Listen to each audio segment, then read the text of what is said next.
Que ela seja hoje boca de Deus nesse lugar. Que a tua boa e própria palavra seja liberada sobre nossas vidas, no nome de Jesus. Você pode dizer amém?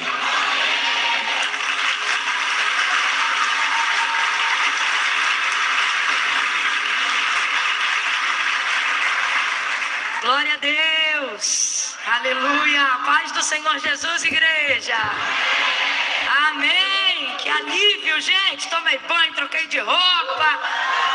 Vou explicar para os irmãos que não sabem, é que desde cedo a gente estava numa problemática, eu e minha mãe, que a nossa bagagem havia sido extraviada. E estava muito difícil, até porque domingo é difícil do shopping, as lojas só abrem depois das 3, eu acho, né? E aí se eu saísse, voltasse, a gente está hospedado distante de Alphaville, enfim, aquele rolo, né? Mas graças a Deus, Deus deu vitória, vitória total. Ai, gente, passei desodorante, louvado seja o nome do Senhor. Deu tudo certo, você pode dar um glória a Deus aí? Pastor Tiago, quero agradecer por essa oportunidade, pela honra de conhecê-los aqui. Eu sou apaixonada pelo ministério que o Senhor confiou a vocês, na pessoa do pastor, do bispo JB Carvalho, da Dirce, são amigos do coração, e poder conhecer e estar com vocês hoje aqui estende a honra dessa comunhão. Muito obrigada, tá? Deus abençoe todos os irmãos. Como é bom estar numa noite de ceia na casa do Senhor. Como é bom. Dê uma olhada aí para quem está do seu lado, diga assim: que privilégio. Não, sério, você entende o tamanho do privilégio de fazer parte do corpo e do sangue do Senhor? Oh, meu Deus, e hoje você tá muito forte, hein? Você está muito forte. Por quê, Camila? Porque você hoje está literalmente crente até debaixo d'água. Porque que toró caiu hoje aqui, gente. Que coisa linda. Eu pensei que ia estar eu, o pastor, a pastora e mais uma meia dúzia de crentes teimosos que falou, não, eu vou mesmo. Mas o Senhor trouxe os seus adoradores para que seu nome seja engrandecido. Glória a Deus. Glória a Deus. Feliz de estar com os irmãos. Vamos abrir as nossas Bíblias no Evangelho do Senhor Jesus, segundo escreveu Lucas. Lucas, capítulo de número 22.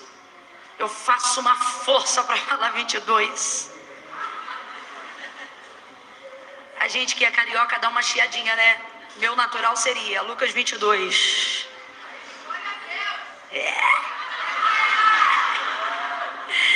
Oh, aleluia!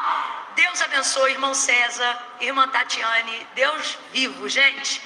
Deus prepara tudo. Olha, eu quero agradecer esse casal. Eles tomaram um chá de cadeira, porque a Tati teve uma ideia incrível.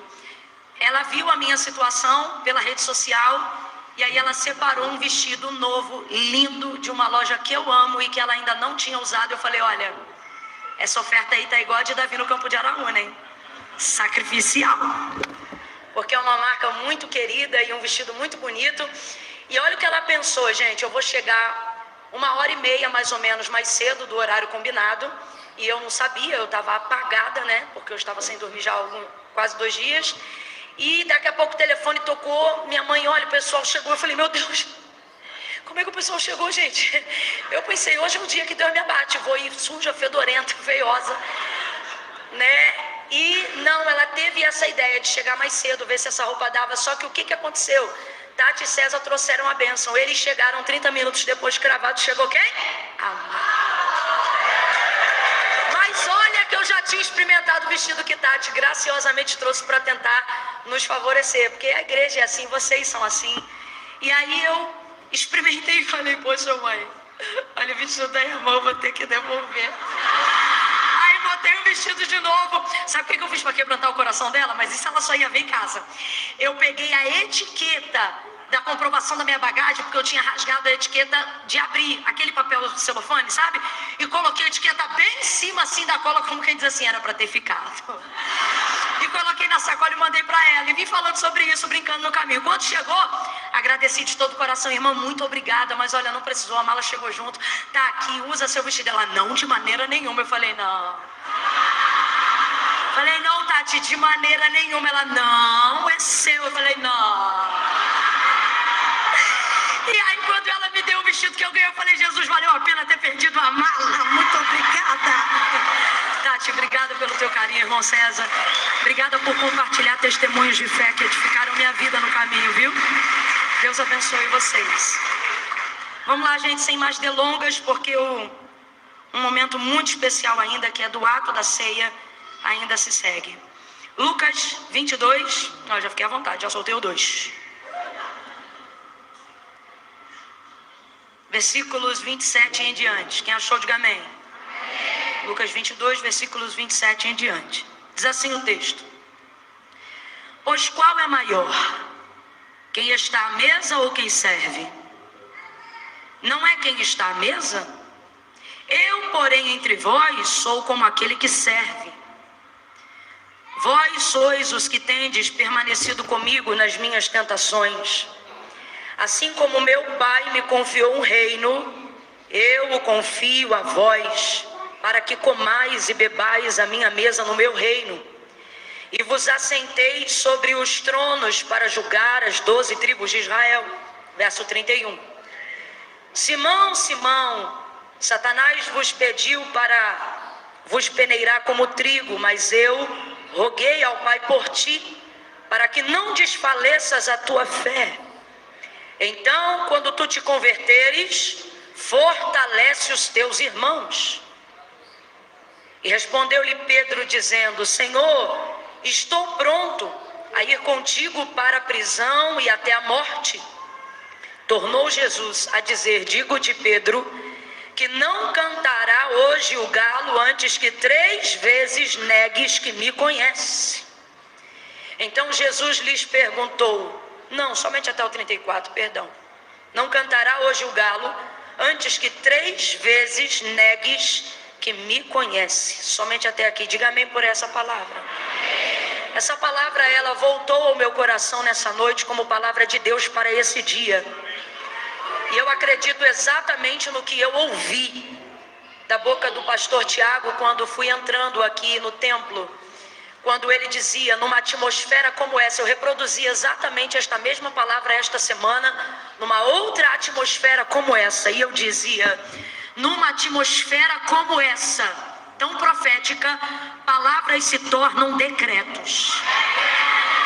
O espiritual rompe o físico e ele torna real, concreto, tangível aquilo que nós estamos falando numa atmosfera profética, abstrata. Então, sobre essa palavra, debaixo dessa atmosfera, quando eu entrei aqui, o Espírito Santo, como quem sacasse uma flecha da aljava, acertou meu coração nessa noite. E ele disse, diga ao meu povo que eles são o meu trigo.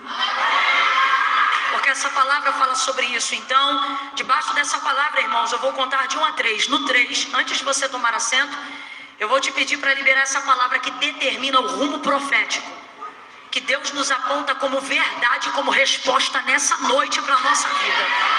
Quando eu disser 3, você vai olhar para quem está ao seu lado e vai dizer para esta pessoa, você é trigo. Aí quando você disser para ela, você vai virar para outra e vai dizer, eu sou trigo. Você entendeu? Para uma você vai dizer o quê? E para outra você vai dizer o quê? É 1, é 2, é 3. Diga aí! Senta dando glória a Deus, porque o trigo é a boa semente. Aleluia! Oh, glória a Deus! Aleluia! Aleluia! O trigo é a boa semente. Diga glória a Deus! Aleluia, aleluia. Deixa eu te explicar o contexto desse texto, antes da gente começar a aplicação profética na nossa vida dele. Esse contexto é bem semelhante com o contexto que nós estamos vivenciando hoje, aqui e agora.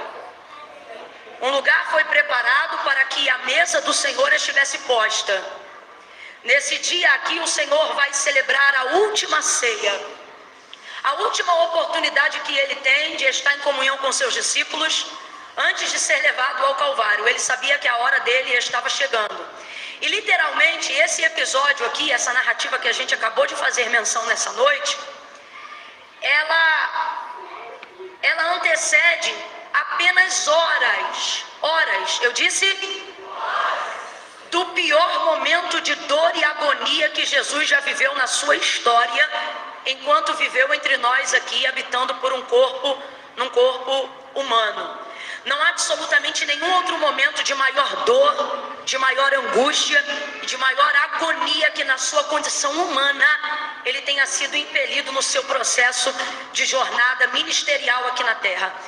E ele está apenas a algumas horas essas que ele sabe quais serão. Na verdade, Jesus sabe disso desde que ele começou a cumprir o seu ministério no primeiro milagre nas bodas de Caná da Galileia. Você lembra quando Maria percebeu a situação daquele casamento e foi pedir ajuda a ele? Ele disse para ela: mulher, ainda não é chegada a minha hora. Quando ele realiza aquele milagre, porém, em contrapartida a isso, ele diz: mulher, ainda não é chegada a minha hora. Ele está se referindo a que hora, gente? A hora da sua entrega. Jesus, ele compreendia que tudo que ele fosse fazer no caminho do seu ministério, cada milagre, cada sermão, cada realização que ele operasse, culminava para o Calvário. Então compreenda, na verdade, todos os milagres que Jesus realizou faziam parte de uma apostila pedagógica. Isso, na verdade, compreendia o desejo dele de fazê-los, os seus discípulos, compreenderem como deveria funcionar a manifestação do seu reino aqui na terra. Jesus não estava preocupado, na verdade, em ser ovacionado por ser poderoso através dos milagres que ele realizava. Jesus não só não estava preocupado com isso, como o que ele estava, na verdade, era ocupado em fazer com que aqueles que o seguissem entendessem a motivação dos seus feitos e não apenas a celebração dos seus resultados. Por isso que muitas pessoas que seguiam Jesus, seguiam, mas não permaneciam. Lembra daquela multidão? Marcos capítulo de número 5, aquela mulher do fluxo de sangue que se aproveitou dessa multidão, indo a caminho da casa de Jairo e o tocou, e a hemorragia estancou. Você lembra o que o texto dizia ali? Que a multidão que o seguia o apertava. Porque, na verdade, eles formatavam a operação dos milagres que Jesus realizava dentro de um único método exoperante. Quem está comigo, diga amém. Amém. Elas começavam a divulgar e a acreditar o quê? O relato que Lucas escreveu na época da operação daqueles milagres, que era qual? Que todas as pessoas que Jesus tocava, elas eram curadas. Completa aí para mim. Todas as pessoas que Jesus tocava, elas eram curadas. Por isso que aquela multidão está apertando, porque eles acreditavam que só podiam ser curados se por ele, Jesus, fossem. Aí aquela mulher não podia por ele ser, porque o sangue, sua hemorragia, que era a enfermidade que ela tinha na época, tornava ela imunda de acordo com a lei de Moisés. Em razão disso, ela não poderia tocar. Mas por que ela é tão celebrada e ela é utilizada como um exemplo na Bíblia Sagrada? Porque ela não se acomodou por isso. Uma vez que ela não podia por ele ser tocada, ela inaugurou um método que nunca antes foi utilizado por ninguém. Existem crises que Deus permite a gente entrar, não é o ponto hoje não, é só um exemplo. Mas existem crises que Deus permite a gente entrar só porque através da nossa vida Ele quer inaugurar métodos que ainda não foram utilizados por ninguém. Para quê? Para tirar aquele método pequeno que só porque já foi vastamente utilizado, começa a nos levar à crença limitante de que só pode operar de uma única maneira. Antes dela, ninguém tocava nele para receber. Por quê? Porque todo mundo acreditava que tinha que esperar para ser tocado por ele. Por que todo mundo aperta, mas ninguém recebe milagre? Porque está todo mundo esperando ser? Ela não. Uma vez que eu não posso por ele ser tocada, e é por isso que a fé dela é extraordinária. Ela me impressiona. Eu costumo dizer que ela foi, pegou o que queria sem pedir e não foi roubo. Você vê que o sermão nem é sobre ela, mas ela me encanta tanto que eu já parei aqui no texto. Porque, meu irmão, a gente gasta tempo às vezes pedindo tanta coisa porque inauguramos ou estabelecemos um único método e uma única forma de Jesus operar. Ah, tem que ser assim, tem que ser assim. Aí vem essa mulher, de acordo com a lei mosaica, imunda. Ela não toca nele propriamente na sua pele para que ele não perceba que ela tocou e torne ele imundo. Por quê? Porque quem está buscando cura não faz isso sujando ninguém. Segunda coisa, ela faz isso tocando só na orla das suas vestes. Agora dá uma olhada em casa quando você chegar no texto de Marcos 5 e veja lá se ela pediu para ser curada. Em casa ela inaugurou um método com um pensamento dizendo assim: se eu tão somente tocar, tá todo mundo do lado de Jesus dizendo assim: se ele me tocar eu sou curado. Tá todo mundo do lado de Jesus dizendo assim: se ele me tocar, eu recebo a minha vitória. Se ele me tocar, a mulher está em casa, não está do lado, mas olha o método: se ele me tocar, não, se tão somente. Jesus está dizendo: ei, estabeleça métodos dos quais, quando você não tiver mais o que fazer, sua fé seja o suficiente para acessar o que está preparado para você. Ela criou um método. Escuta isso aqui, que isso aqui é muito prático. Às vezes a gente quer colocar um milagre de maneira mirabolante. Isso aqui é prático. Ela criou um método, um plano. Completa para mim, por favor. Ela criou que não dependia de ninguém para ser operado, a não ser dela. Deus está dizendo: sabe por que tem coisas que você não realiza? Porque você disse: se fulano me ajudar, se o outro entrar, se o outro emprestar, se assim fizer. Deus está dizendo: quer ver milagre? Comece a estabelecer planos que só dependam de uma ação simples sua, e se envolva nesses planos. A gente olha para ela e a gente vê coisas extraordinárias, como uma mulher, por exemplo, que já ia saindo e Jesus trouxe de volta. Nessa hora eu até me indigno e eu digo: Deus, não é brincadeira não. A gente fica aqui tentando utilizar tudo que é método que a gente conhece como aquilo que funciona. De repente essa mulher vai lá, toca na orla das suas vestes, é estancada hemorragia no corpo. O texto diz que ela sentiu na hora que ela foi curada, né? E se Jesus não chama ela, ela vai-se embora. Então vou perguntar de novo: ela pediu para ser curada? Meu irmão, olha a ousadia dessa fé. Foi lá, pegou e já estava indo embora. Nem obrigado ela estava dizendo. Pegou. Foi Jesus que disse: oh, alguém me tocou. Jesus agora, invadido na glória. Ei, alguém me tocou. Né? E era ela disse: fui eu, Senhor. Mas o que eu estou querendo dizer com isso, gente? De maneira muito simples, essa mulher acessou uma oportunidade, criou um método único, exclusivo. Depois dela aí você vai ver um monte de gente. Depois dela aí você vai ver alguns casos a mais dessa mesma maneira. Mas veja, essa mulher, ela compreendeu que se ela tivesse a motivação correta pelo método para o resultado que ela queria, isso seria o suficiente. Então preste muita atenção. Quando Jesus veio e ele implementa seu reino, e acabou que eu não disse o que eu queria dizer, e o que eu queria dizer de verdade é o seguinte: que quando ela realmente é um personagem que me deixa invejada. O que eu quero dizer é o seguinte: que quando ela acessa isso, ela não só cria um novo método, como ela corrige nas pessoas a motivação e a expectativa pela qual Jesus opera os seus milagres. Quando você compreende isso no reino de Deus, você começa a compreender que a principal vocação da manifestação de Cristo antes do Calvário, que é a sua principal obra quanto homem aqui na terra, ela está totalmente ligada a fazer os seus discípulos e os seus seguidores compreenderem a manifestação do reino de Deus aqui na terra. É como se fosse mais ou menos assim: se você quiser comer uma comida muito gostosa, você vai num restaurante que faz aquele prato como nenhuma outra pessoa faz. Tanto é que você pode ir lá 10 vezes, e se aquele restaurante for especialista naquele prato, você vai lá 10 vezes e vai pedir aquele prato. Só vamos supor que um dia o restaurante fecha. E aí uma vez que o restaurante fechou, poxa, ninguém nunca mais vai fazer aquela comida do jeito que eu comia naquele restaurante, porque era a especialidade daquele chefe naquele dia da semana, naquele cardápio. Aí acabou para você. Para algumas pessoas a manifestação do reino de Deus cessou quando Jesus foi assunto aos céus. Por quê? Porque eles só andavam atrás dele celebrando os resultados e não compreendendo a motivação da sua operação. Quem não compreende a motivação da operação vê a casa do banquete ser fechada quando o chefe sai da cozinha. Estão compreendendo mais ou menos o que eu estou falando? Agora, quem é João, Pedro, eu e você? Somos aqueles que não só conheceram o chefe, como antes dele partir, pedimos a receita. Por quê? Porque compreendemos o que ele disse. Na condição de Senhor, falou aos seus aprendizes: aquilo que eu fiz, coisas maiores vocês farão. Eu estou sentindo uma graça de Deus tão grande. Quem trouxe Bíblia, levanta ela aí agora. Levanta com autoridade. Isso.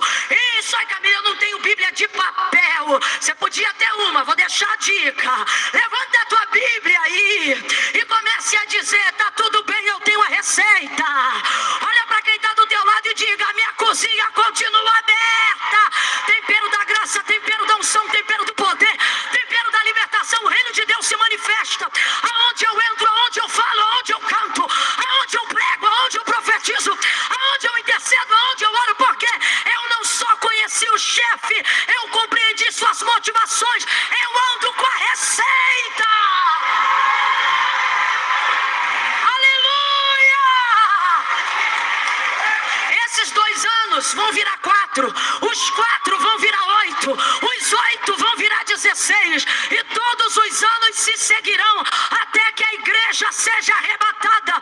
Por quê? Porque o chefe está à destra de Deus, mas a receita está com os discípulos que compreenderam a manifestação do seu reino. Sabe o que é isso? Não é uma mesa de banquete qualquer, é o único corpo místico de Cristo, reconhecido e legitimado para manifestar o que Jesus operou quando por esta terra passava.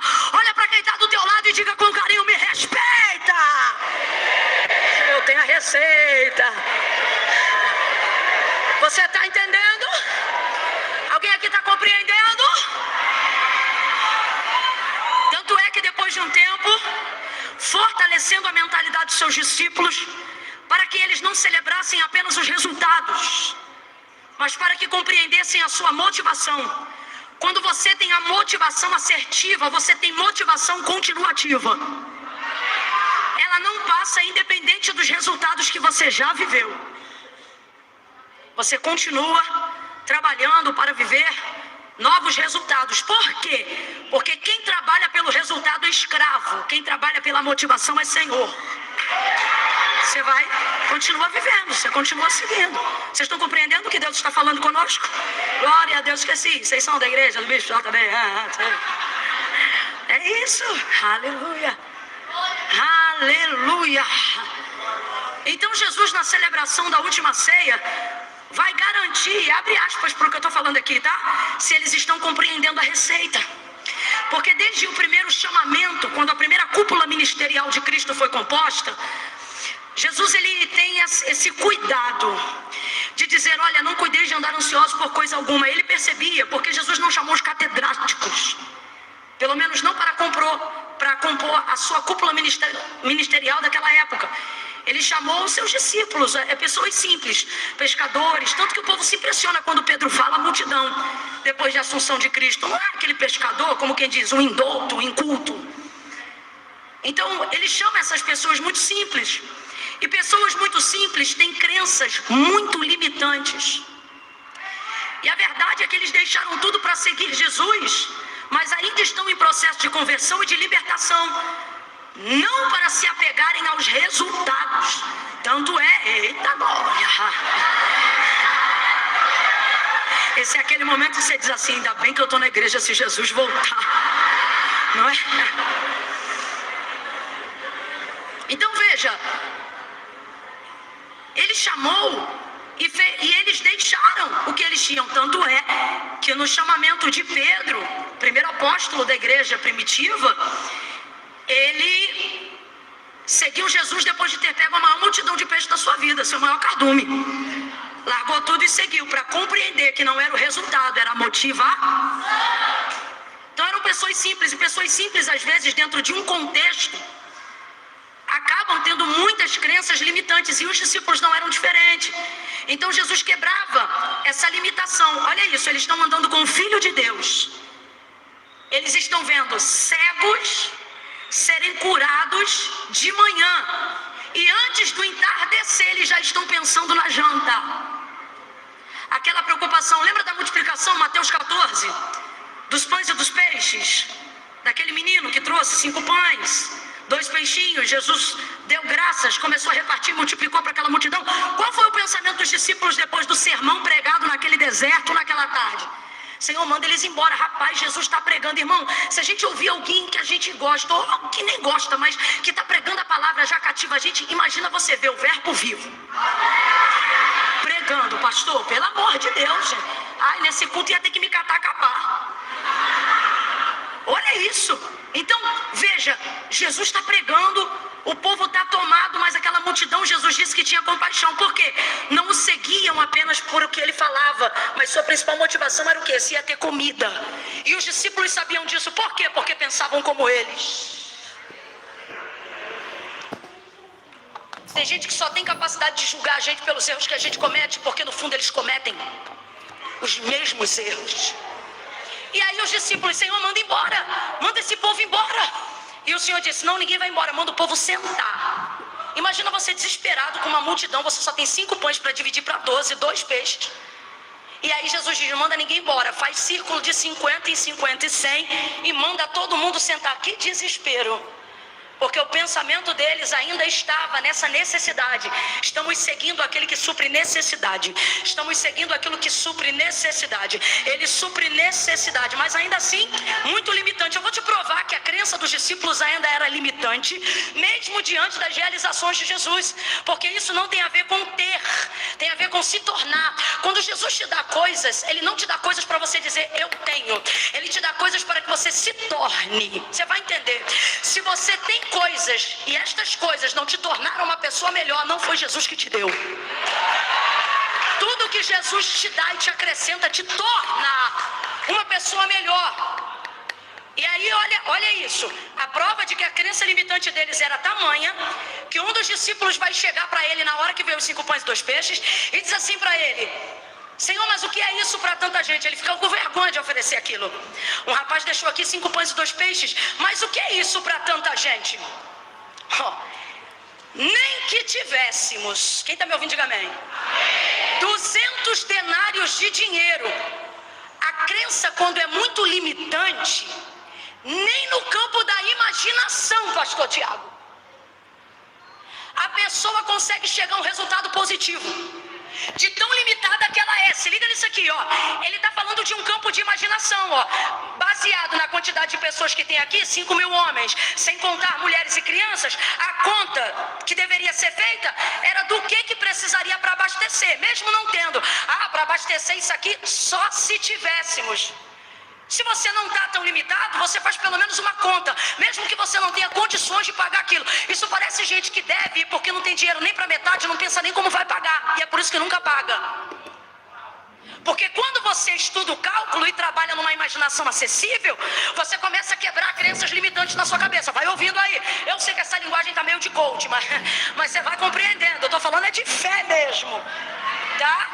Nada contra não, eu só tô falando porque senão já tem irmão que eu tô vendo que tá torcendo bem esse meio assim. Você vigia, tá, irmão? Que Deus usa os irmãos.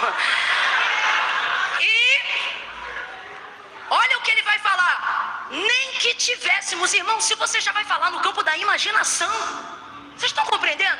Se o Senhor, se você já vai falar num campo de imaginação, por que não falar uma imaginação? Ou seja, até sonhando o cara sonha ruim. Até imaginando, a irmã imagina o pior. Minha filha, meu irmão, cola com um pobre, sem crença limitante. Pra quê? Pra aprender a sonhar. Porque eu tô pra ver gente que vive escassez, mas tem capacidade de imaginação. Igual o povo que passa escassez. Normalmente eu vou falar bem rasgado. Quem passa escassez do lado de fora nem sempre passa escassez na imaginação. Quantas vezes eu já vi na minha família em dias de extrema pobreza? E a gente começa com aquelas conversas fiadas. Rapaz, se tu ganhasse tanto, o que tu faria? A gente entra na imaginação com tanta força, Sara, a gente entra na imaginação com tanta força, minha pastora, que a gente começa rindo, brincando assim. Aí eu comprava isso, eu comprava aquilo, e tu ia dar o quê pro fulano? Pro fulano eu ia dar 1 milhão, e pro outro eu ia dar 500 mil. Mas tu vai dar pro fulano, não sei o que. Rapaz, daqui a pouco a gente tá brigando por um negócio que a gente fica. Então eu não estou falando sobre não ter recursos do lado de fora, eu estou falando sobre não ter capacidade de imaginação do lado de dentro. E aí Jesus vai fazer o que, pastor? Vai encher a mentalidade deles de imaginação, mas não é com senso lúdico. O que eu estou falando? Eu não estou falando de fantasia, eu não estou falando de utopia. Eu estou falando que Jesus começa a compartilhar com eles uma fé baseada na palavra, que gera ponte para acessar as coisas que não existem ainda, mas que são chamadas à existência a partir do pensamento de quem as acessa pela palavra. Ora, a fé é o firme fundamento. Ora, a fé é o firme fundamento. Ora, a fé é o firme fundamento. Bata nesse chão aí, veja se ele está firme, por favor. Faça, está firme, está firme. O Senhor está dizendo, está firme hoje. Se amanhã passar uma britadeira, arrebenta com esse chão em menos de 24 horas. Agora, se tu confia de ficar em pé nesse chão, que hoje é e amanhã pode não ser, olha o que o Senhor está dizendo. A fé não é piso, é fundamento. É algo que não pode ser removido. Ela é o firme fundamento das coisas que não se veem, mas ela vive na capacidade de quem pode imaginar, acessar, sonhar, projetar. Aí Jesus vai dizer a seus discípulos: eu não quero vocês ansiosos, pensando no que vamos comer, no que vamos beber. Olha o que Jesus está dizendo. Poxa vida, eu estou querendo levar para vocês, estou querendo conduzir vocês a uma área que a carnalidade, que a necessidade não deveria nem ser uma questão. E você que está aí pensando assim, ainda bem que eu já quebrei todas as minhas crenças limitantes. As crenças limitantes que mais nos impedem de progredir, sobretudo de fazer progredir o reino de Deus em nós, são na verdade aquelas que a gente pensa que estamos livres. Que você pensa assim, não, ninguém me ensinou não, isso aqui é pensamento meu mesmo. O pensamento mais forte que vive em você é aquele paulatino, ou seja, o que foi colocado em você sem você nem perceber. Ele está em você como uma cultura, como um estilo de vida, e você não percebe. E era o caso deles. E aí olha o que Jesus vai dizer. Olhem para os lírios do campo. Nem Salomão em toda a sua glória se vestiu como um deles. O que Jesus está dizendo? A erva de manhã ela é, e à tarde ela já não é mais. Porém todos os dias Deus a veste. O que ele está dizendo? Ele não faz deixar de ter broto, de ter ramo e de florescer todos os dias. Aí ele diz, nem Salomão em toda a sua glória se vestiu como um deles. Olhem para as aves do céu, não batem ponto. Eu estou parafraseando para você entender na nossa linguagem. Não batem ponto de vínculo trabalhista. Mas veja, elas são livres. Não semeiam, mas colhem, não passam fome. Aí ele diz, não seria porventura a vossa vida mais importante, mais relevante do que as aves dos céus, do que os lírios do campo? Saibam de uma coisa, e é a primeira vez que você vai ouvir isso aqui, no sermão dele. Saibam de uma coisa, o vosso, ele não diz o meu, ele diz o vosso Pai que está no céu. Quem é pai e mãe aí? Sacode a mão, sacode a mão. Quem é pai e mãe? Maravilha. Agora quem é pai e mãe aí de filho abaixo de 16 anos? Maravilha. Quando chega o boleto ou o acerto lá da conta de luz, você dá na mão dele para ele pagar? Porque essa é uma necessidade do lar, que é responsabilidade do... A condição é semelhante ao que está sendo aplicado aqui. O que nós estamos querendo dizer? O que Jesus está falando para eles? Não gastem todo o tempo de relacionamento, de intimidade que vocês têm com Deus, não só com Deus, entenda, com o Pai. Falando sobre necessidades. Por quê? Porque olha o que ele está dizendo. O vosso Pai que está no céu, dessas coisas ele já... Quando vocês estiverem andando comigo, é o que Jesus está tentando incutir na mentalidade deles. Não fiquem pensando naquilo que ele vai dar até sem vocês. Trafega comigo numa via aonde vocês vão suplicar por coisas que o dinheiro não vai precisar comprar.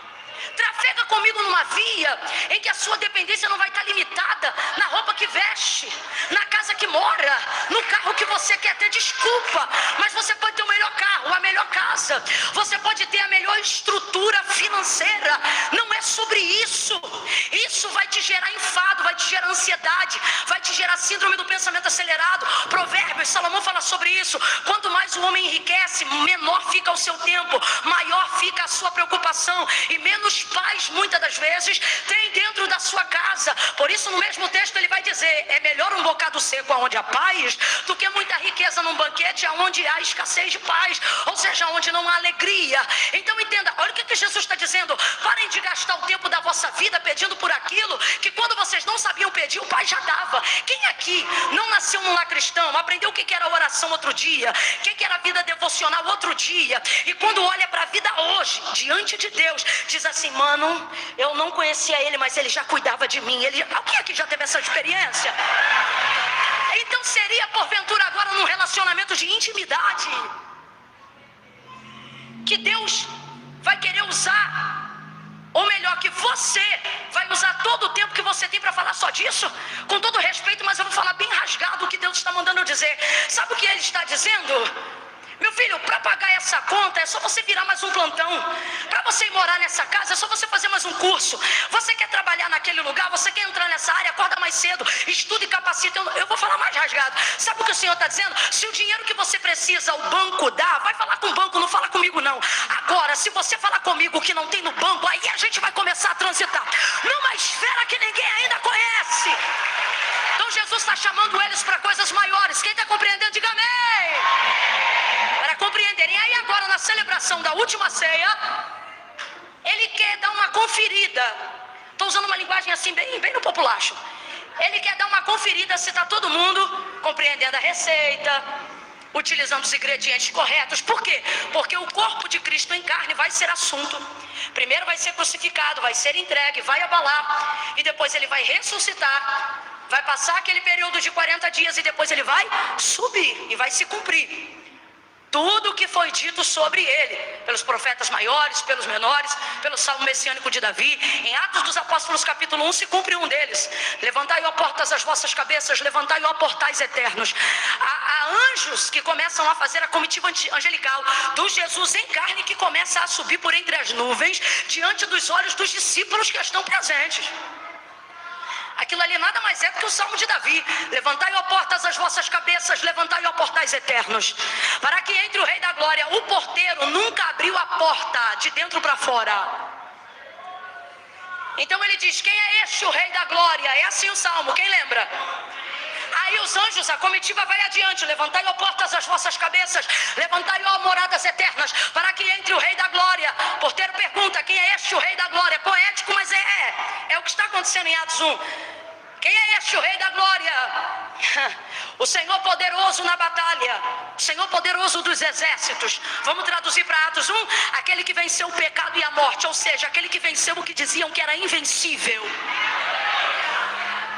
Eles sobem, abre, um anjo fica: varões galileus, que é que estás olhando para as alturas? Porventura não sabeis que o mesmo Cristo que viste subir agora entre as nuvens, diante dos seus olhos, de igual forma por entre as nuvens voltará, e todo olho verá? Até esse momento Jesus sabia que haveria um grande abalo na mentoria, no treinamento, em tudo aquilo que Ele fez para fortalecer a fé dos seus discípulos. Então agora na celebração da última ceia, é o último momento hiato. Entenda isso como o último momento de preparo para o maior momento de dor e agonia. E aí Jesus vai trazer 3 lições para a gente. Eu vou entregar em 3 pontos bem rápido. Primeiro, Jesus sabe que a hora tão esperada, aquela que nas bodas de Caná Ele ainda dizia: não é chegada a minha hora. Ele sabe, agora chegou. Agora chegou.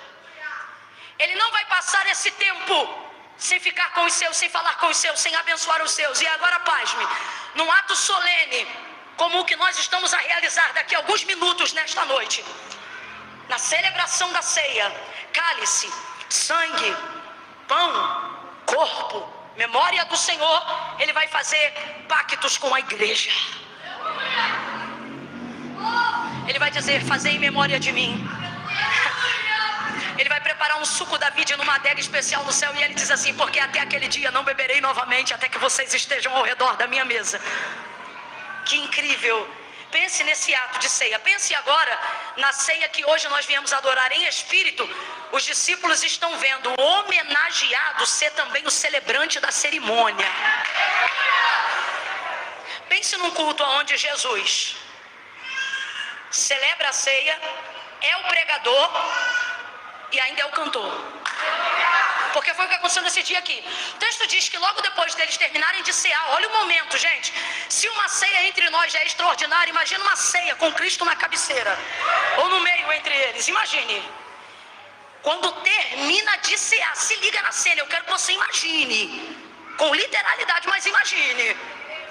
Quando ele termina de cear, imagina, pão, cálice, palavra de Deus, Cristo entre eles. Aí o texto diz assim: e tendo dado graças e partido o pão, cantou um hino.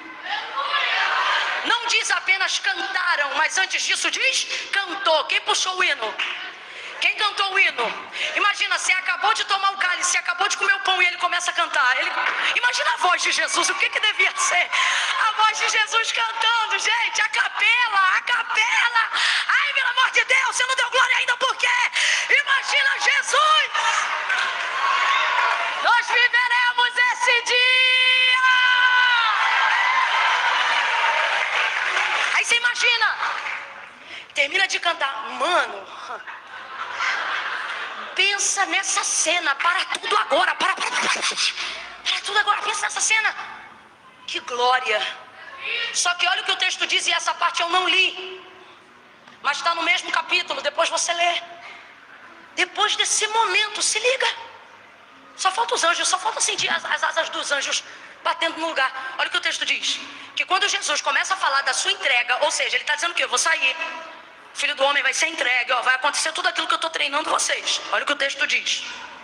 E levantou-se entre eles forte discussão. O que é isso, Camila? Olha para o teu irmão e informa, diga briga. Isso é briga 5 minutos depois da ceia, irmã.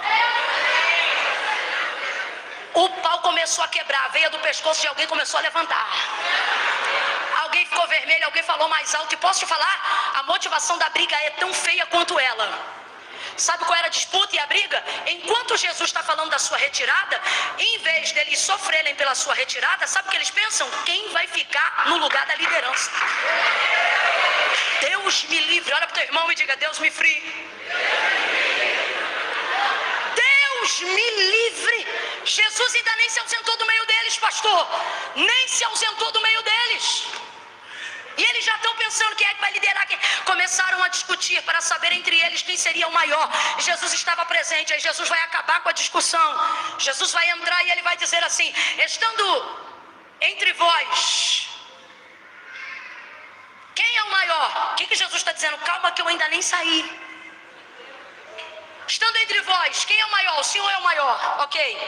Sendo eu o maior e estando entre vós, pensem comigo.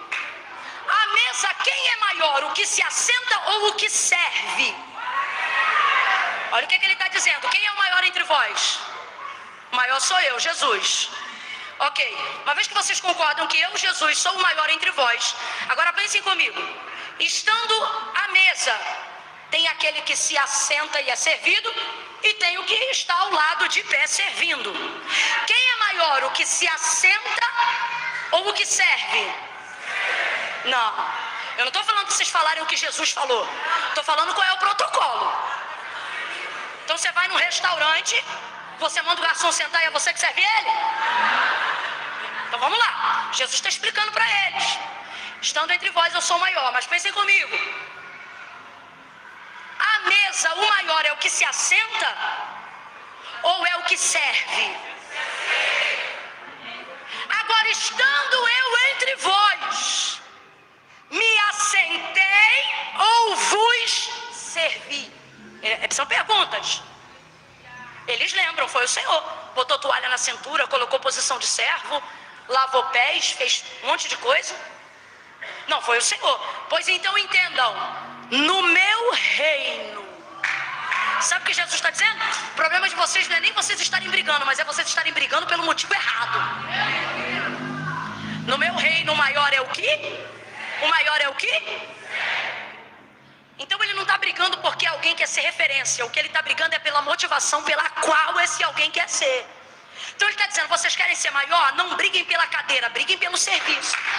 Pastor, vou liberar uma palavra profética aqui para a igreja do Senhor.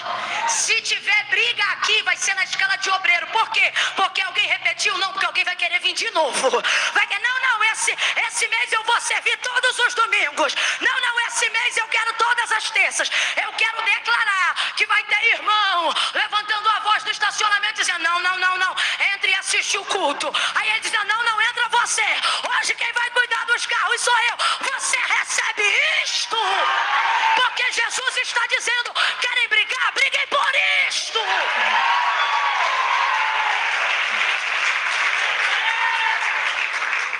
Cheia começa a casa tá, lotada como ela vai ficar quando você chegar primeiro e ter o direito do assento e chegar alguém que veio depois. É essa briga aí que eu quero ver, de você levantar e falar para quem está em pé: não, senta.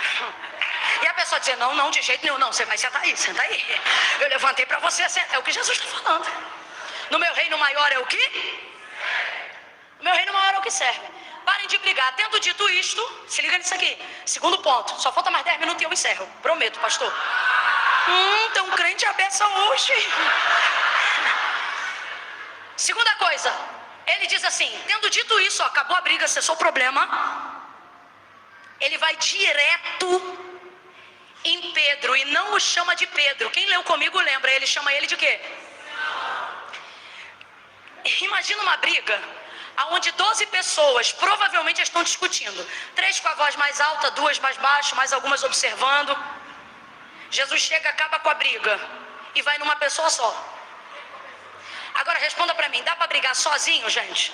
Vamos falar real, dá pra brigar sozinho? Dá não. Só que tá todo mundo brigando, mas Jesus vai falar com um só.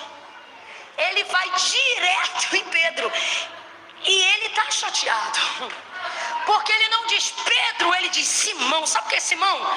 Estou falando com a natureza caída da tua humanidade. Estou falando do homem que eu conheci lá atrás, não desse que está diante de mim agora.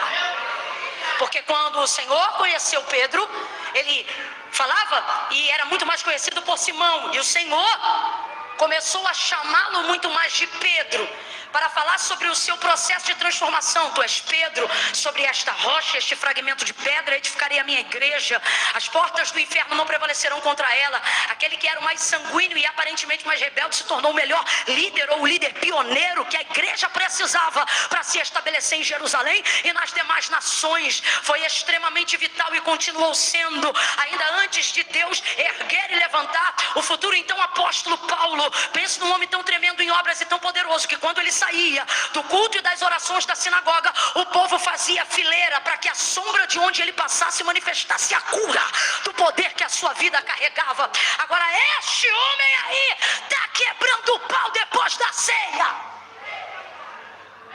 Aí você talvez está me ouvindo e está dizendo assim: Camila, como alguém consegue brigar depois de uma ceia dessa?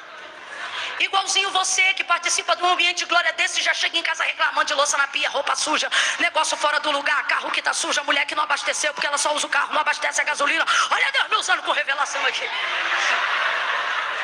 Do mesmo jeito. Perdeu a linha. Jesus bota tudo no lugar e aí então vem a segunda coisa. Vai direto em Pedro. Então deixa eu te perguntar uma coisa. Não estou afirmando, deixa eu só te perguntar uma coisa. Quem você acha que começou essa briga? Tem 12 pessoas, um é mais sanguíneo que todo mundo. Augusto Cury cria eu vi uma palavra dele onde ele cria o temperamento baseado nas escrituras sagradas de cada discípulo. João, por exemplo, ele fala do seu pico de bipolaridade. O discípulo do amor teve hora que queria tacar fogo em todo mundo. Não foi? Jesus teve que acalmá-lo e dizer: calma, João, quem não é contra nós é por nós. E Pedro? Você acha que Pedro é o quê? De sanguíneo para colérico, irmão.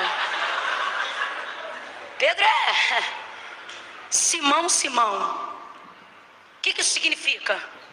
Estou falando com a sua natureza.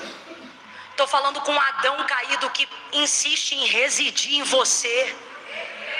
Isso aqui é para despertar Pedro de onde ele saiu, quem ele era e quem Deus não quer mais que ele seja. Satanás te pediu para te moer, peneirar, como se você fosse trigo. Como se você fosse? Tá todo errado, mas Satanás não pediu para peneirar como se faz ao joio. Se liga nisso. Tá, é um vacilão, mas pediu para peneirar como se fosse? Porque o Senhor sabia e o inferno também sabia.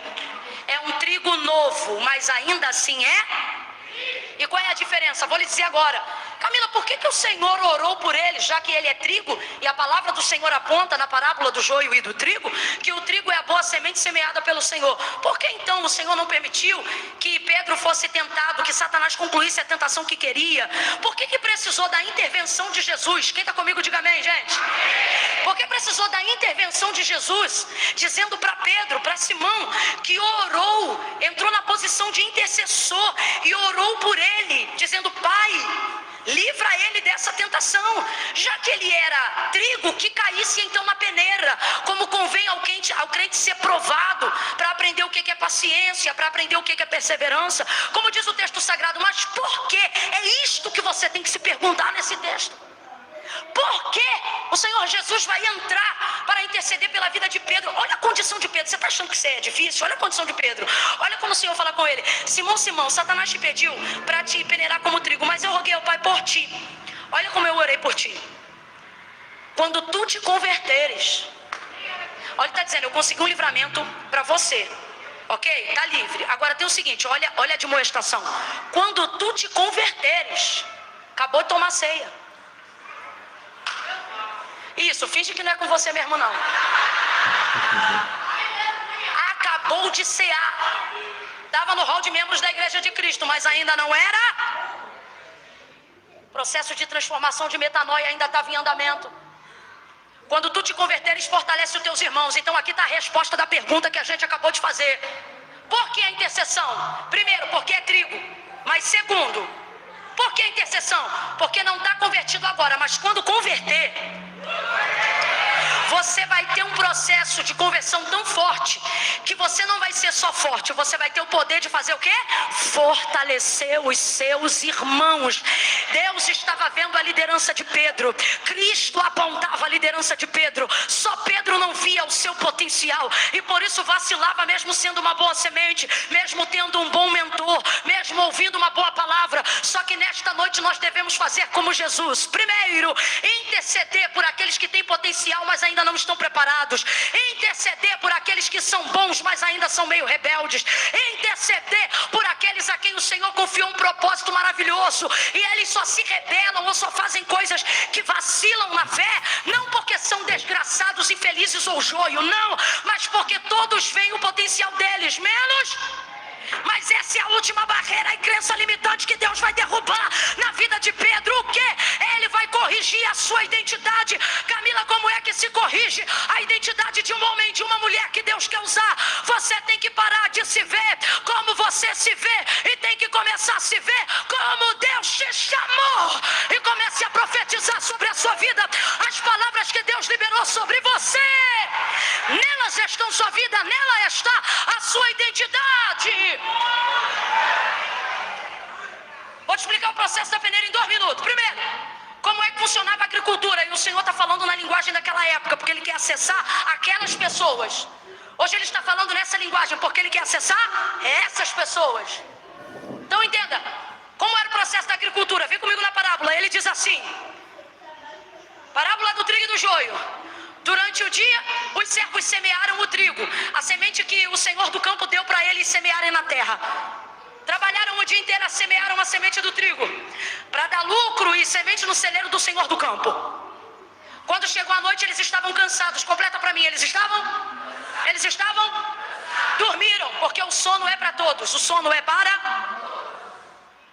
Tem coisa na tua vida que tu perde de vista, não é porque você é mau. É porque um nível de impotência foi estabelecido para todos os homens. Você pode ser a melhor pessoa do mundo, irmão. Você não vai cercar e vai trabalhar nas 11 de maneira excelente o tempo todo. Uma hora alguma coisa vai sair da sua vista. Todos dormiram. O inimigo veio durante a noite. Vem cá, meu amigo. A pessoa quer dizer inimigo, né? Faz um som aí daquele inimigo vindo surrateiro.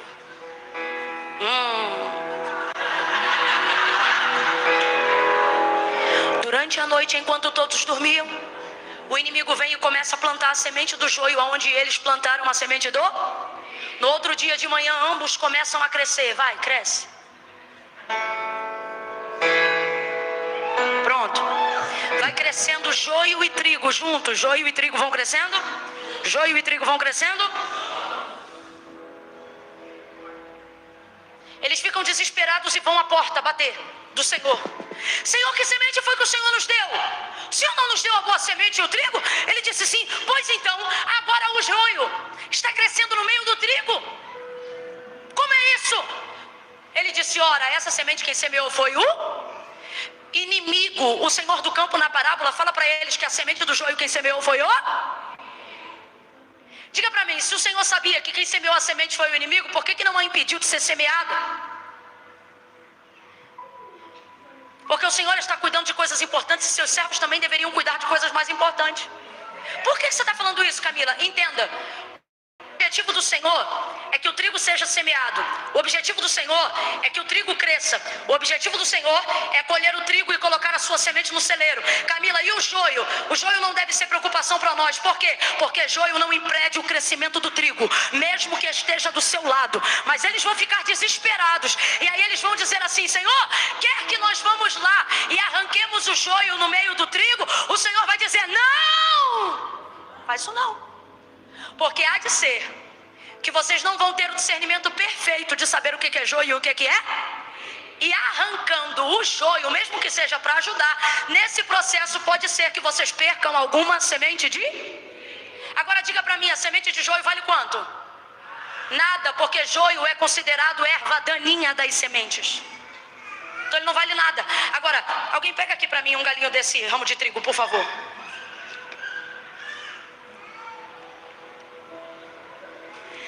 Uma espiga de milho, eu não vou gastar tempo aqui contando, mas ó, 2, 4, 6, 8, 10, 12, eu só sei fazer essa conta até 12.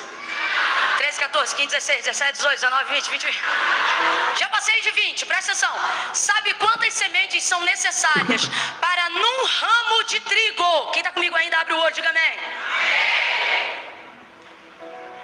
Sabe quantas sementes de trigo são necessárias para nascer um ramo de trigo que carrega uma espiga? Qual é o nome disso aqui? Qual é o nome disso aqui? Numa espiga, quando ela dá pouca, ou seja, quando ela dá uma espiga só, ela dá no mínimo 30 gominhos desses aqui que vocês estão vendo. No mínimo, você viu que eu parei na metade e já tinha 22. Então presta atenção.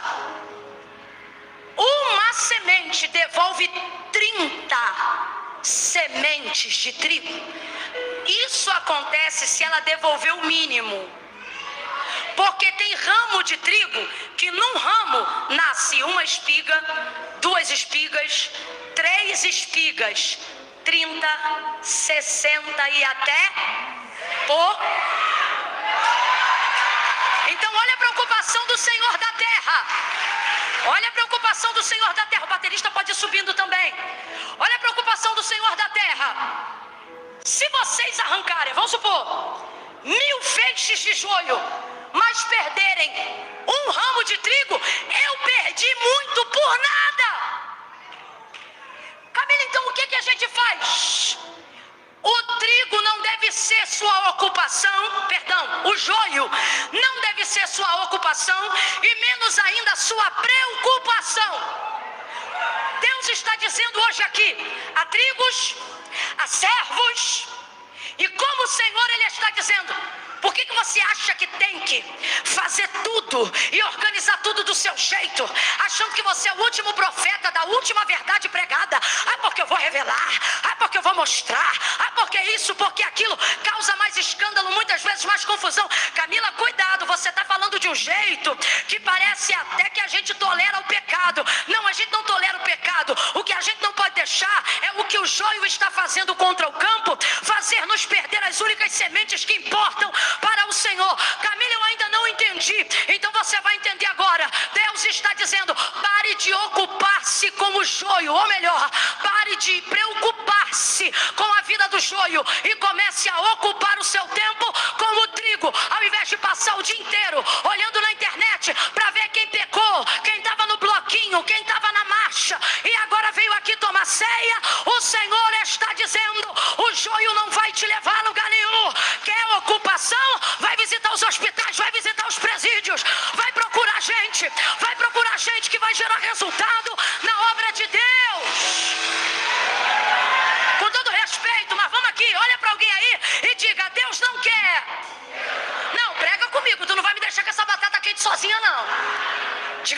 certeza. Diga, Deus não quer você preocupado com o joio.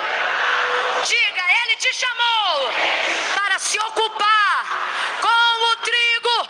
Vai salvar as almas que o Senhor preparou. Vai cuidar daquilo que Deus botou na tua mão. Vai fazer aquilo que Deus te chamou para fazer. É o que Ele está falando com Pedro.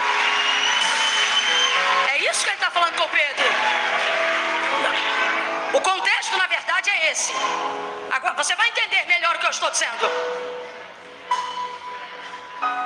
Então, quer dizer, para só um minuto aqui, um parêntese. Só um parênteses. Quem semeou o trigo, quem deu o trigo para ser semeado foi o Senhor. Então, o trigo pertence ao... E os servos do campo trabalham para quem? Por isso que Ele disse não e é não. Porque você pode até cuidar do que Deus te deu, você só não pode tomar posse do que é de Deus. Quando Deus diz não é, não importa o quão zeloso você seja. Agora, veja bem. Se o servo é do Senhor, e ele deve trabalhar para o Senhor, complete aí, ele deve trabalhar para o próprio Senhor disse que o joio quem semeou foi quem? Então quer dizer que eu, servo do Senhor, vou pegar o tempo do meu trabalho para o Senhor e vou colher o que o cão plantou? Desculpa, mas eu vou falar. Desculpa nada. Quer desculpar? Não desculpa, vou falar. Servo do Senhor não trabalha para colher o que Satanás plantou. Você não é funcionário do cão, vou falar bem rasgado. Você não é funcionário da fofoca, você não é funcionário do leve trás, você não é funcionário do que o inimigo tentou semear no campo do Senhor. Agora, principal motivo, e eu encerro aqui. Principal motivo, por quê? O Senhor queria que o trigo e o joio crescessem juntos. Primeiro, porque se o joio não afeta o crescimento do trigo, deixa crescer. Olha aqui para mim. Não afeta, entendeu? Quem deixa de estar, quem fez, quem deixa de fazer, olha para quem está do teu lado e diga, não afeta o crescimento. Igreja brasileira, quem tem ouvidos ouça, nós vamos crescer. O ano de 2023 nós vamos crescer. O ano de 2024 nós vamos crescer. Alguém está entendendo o que eu estou falando aqui? Não importa o que o inimigo esteja tentando semear no campo do cristianismo, no Brasil e na América Latina, assim diz o Senhor, nós vamos crescer, porque o joio não vai afetar o crescimento da igreja, da semente, do trigo que o Senhor semeou. Olha para os dois aí e diga, nós vamos crescer, nós vamos crescer, nós vamos crescer, nós vamos crescer. Vai ser o ano que a igreja mais vai crescer e se fortalecer. Nós vamos crescer. Eu falo isso não é para te animar não. Eu acredito nisso com toda a verdade da minha alma. Nem estava ali no meu tópico, isso nem estava na minha cabeça, Deus me deu agora. Vou lhe falar. Imagine a parábola que Jesus está contando. Imagina a parábola que Jesus está contando. Quando os servos viram o joio nascer no meio do trigo, eles acordaram e tomaram um susto. Eles acordaram e tomaram um? Na parábola, eles acordaram e tomaram um? O inimigo semeou durante a noite enquanto os servos... Porque a gente não pode controlar tudo, mas o Senhor sabia que o inimigo estava entrando e estava semeando. Agora vem para os servos, que somos nós. Depois que você levanta e toma um susto, você dorme de novo? Quem está no espiritual já entendeu. Sabe o que o Senhor está dizendo? Esse susto não foi para bater a perna de vocês uma na outra não. Foi para vocês dobrarem o pelotão da vigilância. No campo onde estamos semeando, se inimigo entrar, vai ter que entrar de foice. Vai ter que entrar, porque nós estamos armados. Deixa eu fechar em Pedro. Senão os exegetas vão me excomungar nessa noite.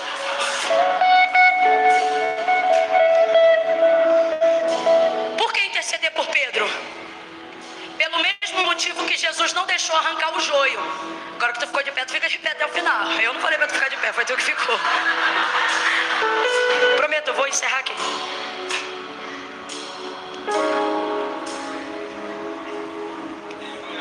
Não quero que vocês arranquem. E agora você vai entender isso, e quem é agricultor sabe do que eu estou falando. Por que não quero que arranque? Ele vai dizer, porque há de ser que tentando arrancar o joio, com ele vocês também vão acabar tirando o... Por que isso vai acontecer? Porque ambos estão na fase de... E trigo é trigo e joio é joio. Mas na fase de crescimento, ou seja, quando o trigo ainda é novo, eles são aparentemente... Ouve. Mas eu roguei ao Pai por ti, Pedro, para que não desfaleças a tua fé. Quando Satanás pediu para peneirar, isso aqui Jesus está usando uma linguagem que é o que nós estamos pregando aqui. Te pediu para peneirar como? Trigo. Agora vamos lá. Se trigo é trigo, trigo tem que ser peneirado, sim ou não? Vai para a agricultura daquela época. Colhia o trigo no dia da ceifa, que foi o que o Senhor mandou eles fazerem na parábola. Deixa crescer juntos. No dia da ceifa, corta e leva todo mundo para ser peneirado. O joio, vocês vão ver logo que ele não é trigo, porque ele é leve, ele tem crescimento, mas não tem resistência, não tem força, não tem fruto, não tem semente. Inclusive, é interessante que o trigo é plantado de manhã, o joio é plantado de noite, mas o texto diz que eles crescem. Como é que pode crescer junto se o outro foi plantado primeiro? Porque quem cresce vazio, cresce rapidão. É mais ou menos o joio, escuta isso. Deixa crescer junto. No dia, o trigo, por causa do peso da semente, ele enverga. A espiga pesa no galho. Quanto mais você tem, mais você? Isso. O joio não. Não tem fruto, ele continua levinho lá no vento, assim, fazendo onda. Por isso você não tem que ocupar teu tempo em arrancar joio. Joio, até o vento leva ele. Aí corta tudo. O joio queima no fogo e o trigo tem que ser peneirado. Leva ele para ser craquelado. Craquela o trigo, coloca na peneira. Imagine agora uma peneira de pedreiro. Não era a que era utilizada, mas dentro da nossa cultura, pra gente entender. Quem aqui já peneirou meio metro de terra aí? Eita Deus, esqueci que eu tô em Alphaville. Aqui, Vou pedir para Deus botar uma peneira na tua mão. Trabalhos manuais são bons. Lá em casa a gente peneirava areia para fazer laje, cimento, pedra. Quem não tem muito costume de peneira, sofre um pouquinho e fica assim. Só que tem uns abusados também que arrebenta. Pega um bom ajudante, um bom servente, ou abusado.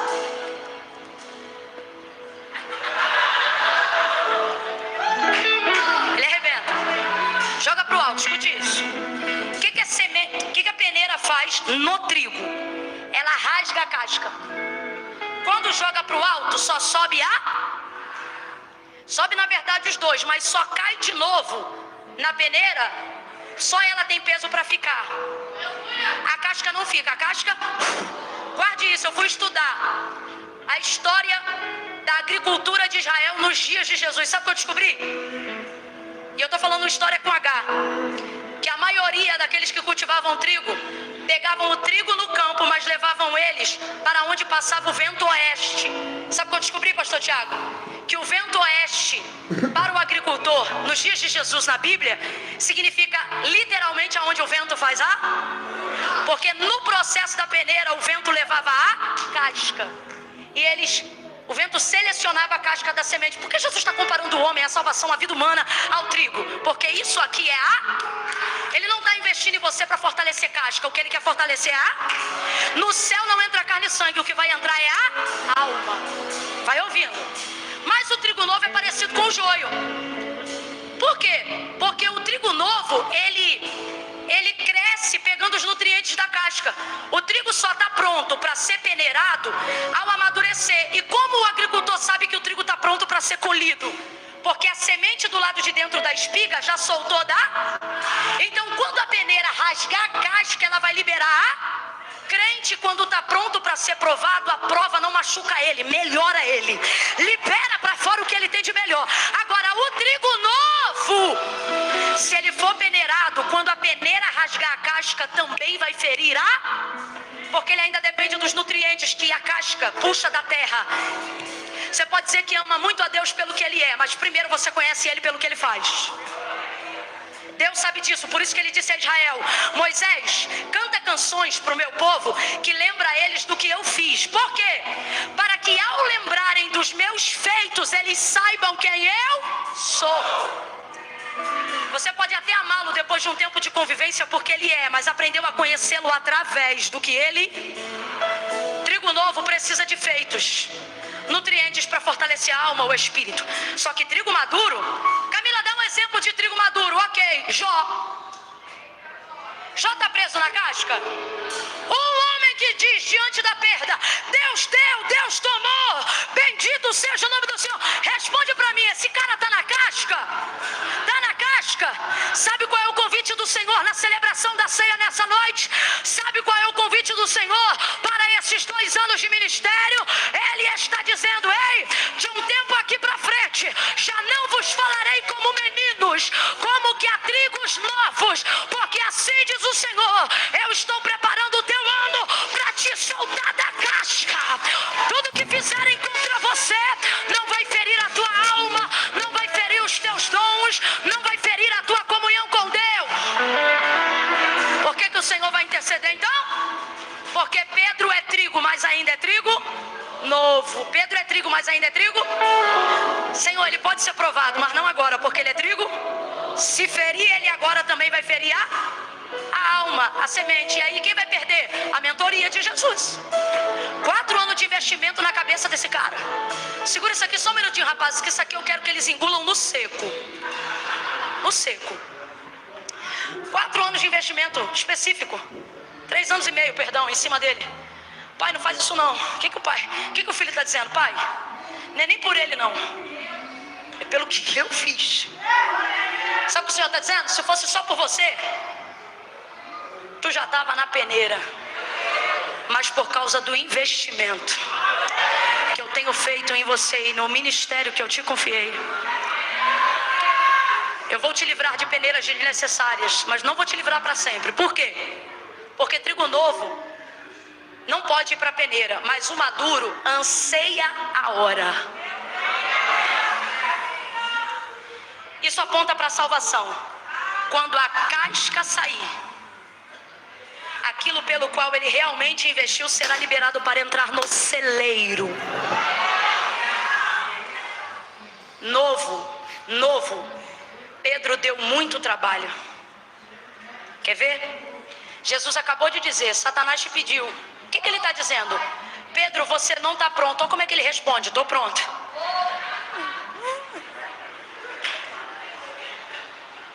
Olha que maturidade. Novo, ele corta a orelha de Malco.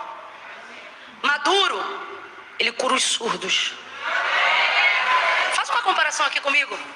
Novo, ele arruma confusão depois da Santa Ceia. Maduro, ele estabelece o sistema doutrinário da igreja. Escuta isso. Novo, ele nega Jesus quantas vezes? Maduro, ele salva 3.000 almas de uma vez só. Olha agora para quem está do teu lado e diga assim: tu não é joio, tu é trigo.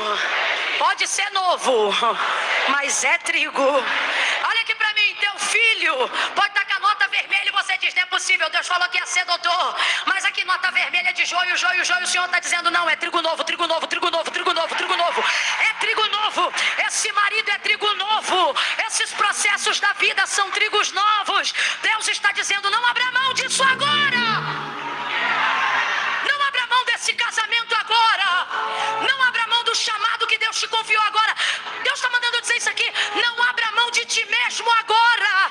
Deus está dizendo para mim: você não é joio. Enquanto eu estou pregando aqui, tem alguém dizendo: fulano é joio, ciclano é joio. O Senhor está dizendo: pega a tua listinha de julgamentos, porque hoje aqui não tem joio, é tudo trigo novo. Eu estou preparando. Camila, o que eu faço? Interceda. Das duas, uma: ou você é o intercessor do trigo novo, ou você é o trigo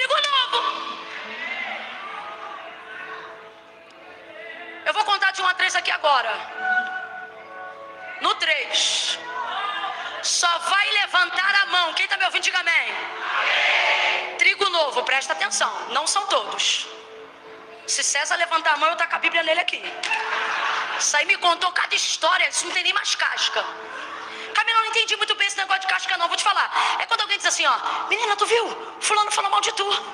Trigo novo? Ai, que tristeza, cara. Eu não fiz nada com ele. Trigo maduro. Manda um beijo.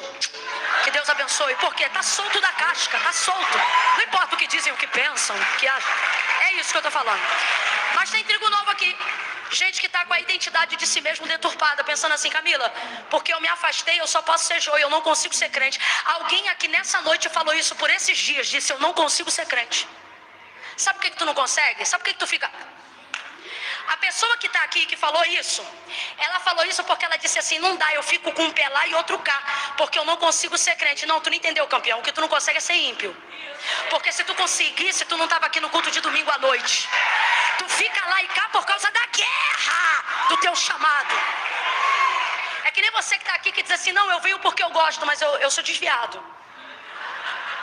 Desviado domingo, no dia da ceia.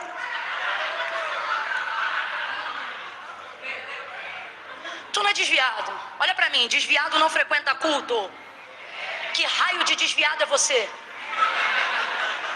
Que até crente, daqui a pouco, vai começar aqui, ó. Aqui, ó. E o desviado tá assim: eita, que Deus tá falando comigo hoje. Que raio de desviado é você? Tu não é desviado. Tu é afastado. Sabe por que você tá aqui? Porque tem saudade. Tem também o que veio e ele diz assim: não, eu vim, mas eu não sou crente, não. Sabe como é que eu sei que tu é crente? Tu conhece o nome de um monte de santo, mas quando a coisa aperta, tu chama o nome de um só. Vou contar de 1 a 3. E diante de Deus, gente, não vou fazer apelo. Pastor, bota aqui que eu não quero destruir o cenário da igreja. Vou contar de 1 a 3.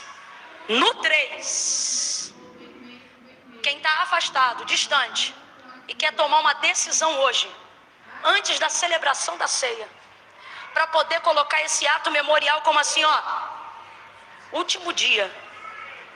O último dia, o dia que eu entreguei minha vida para Cristo foi num dia de ceia. Porque a partir daquele dia, o próximo cálice quem ia tomar ia ser eu. Hoje, presta atenção, estou falando coisa madura. Ai, Camila, é que eu não estou sentindo, não estou falando de sentimento, não. Você é trigo novo, deixa eu te dar uma palavra madura. Salvação não é sentimento, é decisão. Aí eu não estou sentindo. Não. Crê que Jesus é o único mediador entre Deus e os homens? Camila, eu creio. Crê que em breve ele voltará? Camila, eu creio. Crê que ele foi enviado ao mundo para redimir o homem e dar-lhe redenção no perdão dos seus pecados? Camila, também creio. Crê em algum outro Senhor que faça isso? Não, só nele. Então tu é crente. Aí a pergunta é: por que não é salvo? Porque ser crente não faz de você salvo. E por que não? Porque não foi a igreja que inventou isso. Olha para mim, foi Jesus que disse: aquele que me confessar diante dos homens, eu também o confessarei diante do meu Pai que está no céu. Porém, aquele que se envergonhar de mim, a maioria das pessoas que amam o Senhor de coração não fazem com ele uma aliança, não porque não amam, mas porque sentem vergonha. Imagem deturpada da identidade. Não posso, depois que eu casar eu vou. Ele não está te pedindo casamento, está pedindo a decisão. Não, Camila, mas eu tenho aí um monte de coisa para resolver.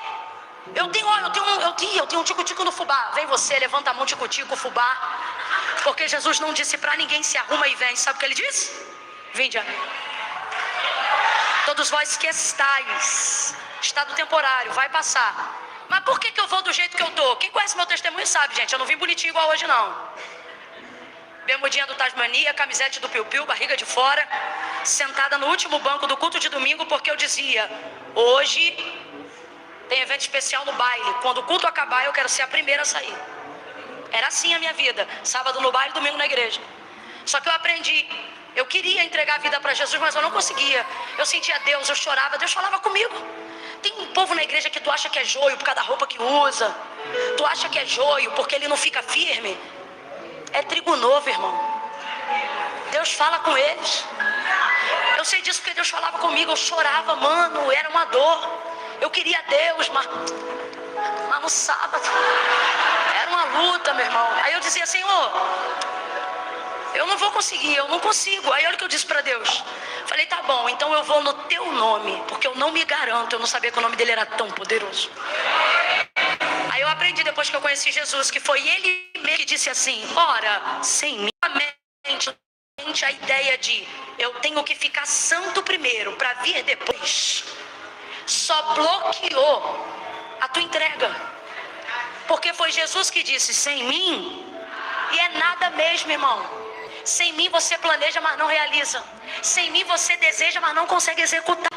Porque essa obra, seja vício, seja erro, seja conserto, só com ele que a gente consegue fazer. Amém ou não amém?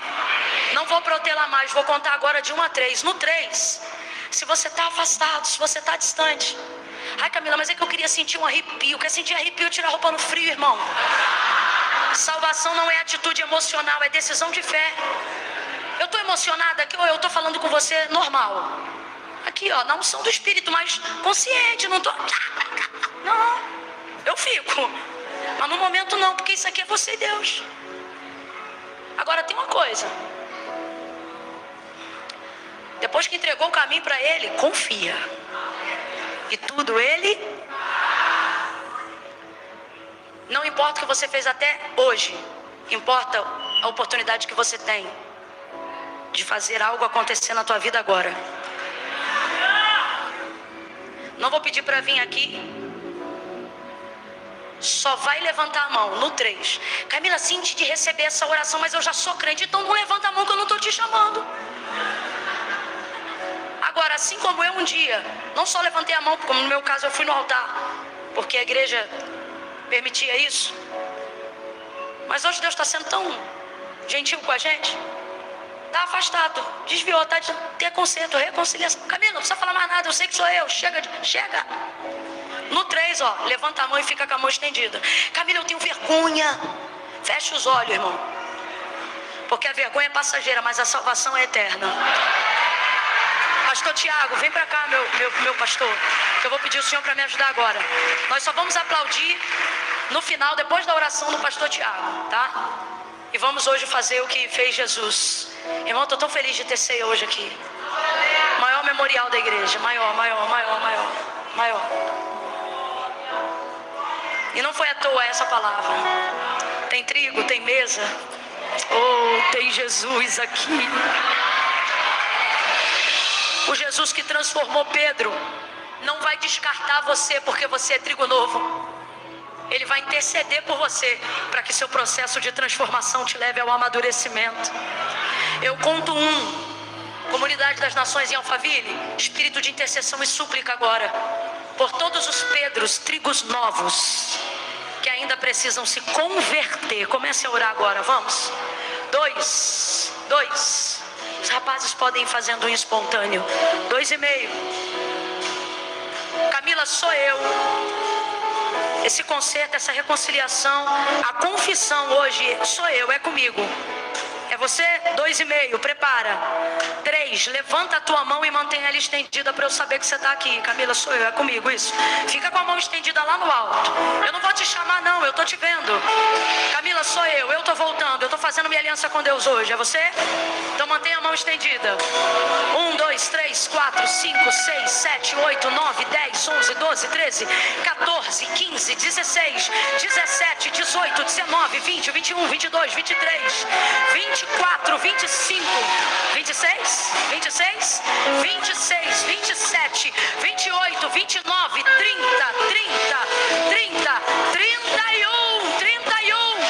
32, 33, 34, 35, 36, 37, 37.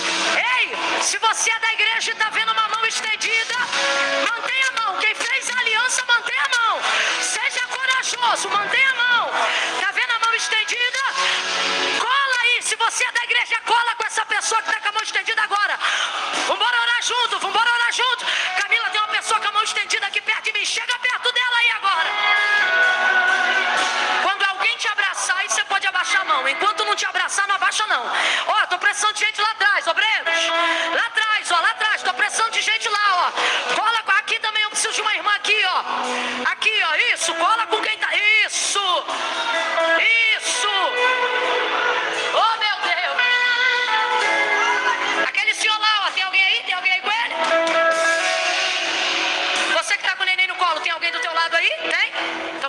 gente, vambora lá. Bora, sai do lugar de vocês são da igreja. Vai lá e vai colando na galera. Ninguém sozinho agora. Trigo maduro com trigo novo. Trigo maduro com trigo novo. Intercessor, intercedendo agora por trigo novo. Porque o Senhor vai levantar homens corajosos como Pedro. Mulheres vocacionadas como Maria. Orianda levanta na cama, levanta na baixo. Que unção é essa? Um ciclo novo está sendo aberto nesta noite.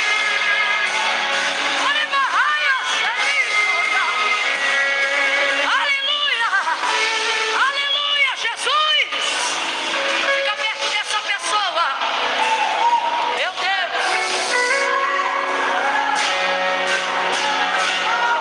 Quando ele era novo, ele negou Jesus, fugiu. Mas quando ele amadureceu e mostraram a cruz para ele, fiquem ligados, ele disse assim: vira a cruz de cabeça para baixo. Pedro falou isso. Ele disse: vira de cabeça para baixo.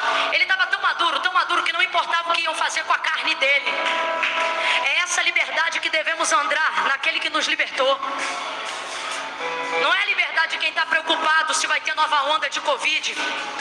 Não é liberdade limitada de no domingo à noite estar celebrando o corpo de Cristo e na segunda-feira de manhã preocupado que não conseguiu pagar a fatura do cartão.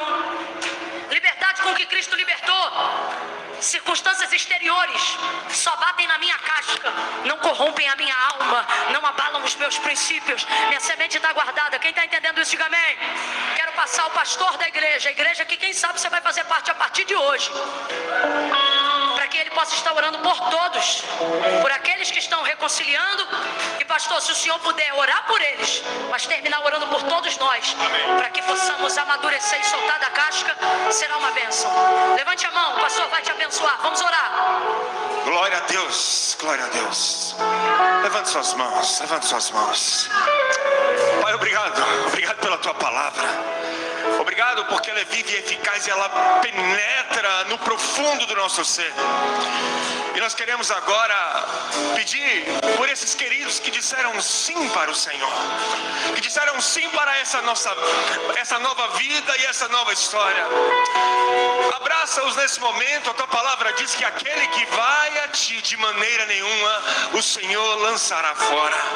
Fortalece-os agora, que eles se sintam agora fortalecidos no Senhor e na força do seu poder.